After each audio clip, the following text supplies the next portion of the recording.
அருட்பெரும் ஜோதி, அருட்பெரும் ஜோதி, தனிப்பெரும் கருணை, அருட்பெரும் ஜோதி. இந்த மண்ணிலே வள்ளலார் நிகழ்த்திய அற்புதங்கள் ஏராளம்.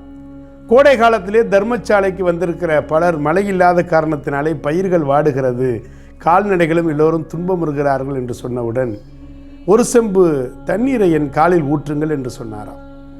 உடனே அனைவரும் அவ்வாறே செய்திருக்கிறார்கள். என்ன ஆச்சரியம்! சற்று நேரத்திலே மேகங்கள் திரண்டு 4 அங்குல அளவிற்கு மழை பொழிவை தந்திருக்கிறது. அவர் பெய் என்றால் மழை பெய்திருக்கிறது. இதை கேட்ட புதுப்பேட்டை என்ற ஊரில் இருக்கிற அன்பர்கள் எல்லாம் வடலூருக்கு வந்து எங்கள் ஊரிலும் மழை இல்லை என்று சொல்ல, வள்ளலார் அந்த ஊருக்கு சென்று 6 குடம் தண்ணீரை தன் தலையில் ஊற்றுமாறு கட்டளையிட்டாராம். ஆச்சரியம் நிகழாமல் போய்விடுமா? புதுப்பேட்டையிலே போதும் போதும் என்கிற அளவிற்கு மழை கொட்டி தீர்த்தது, ஆறுகள் பெருக்கெடுத்து ஓடியது. இது வள்ளல் பெருமானின் அற்புதங்கள்.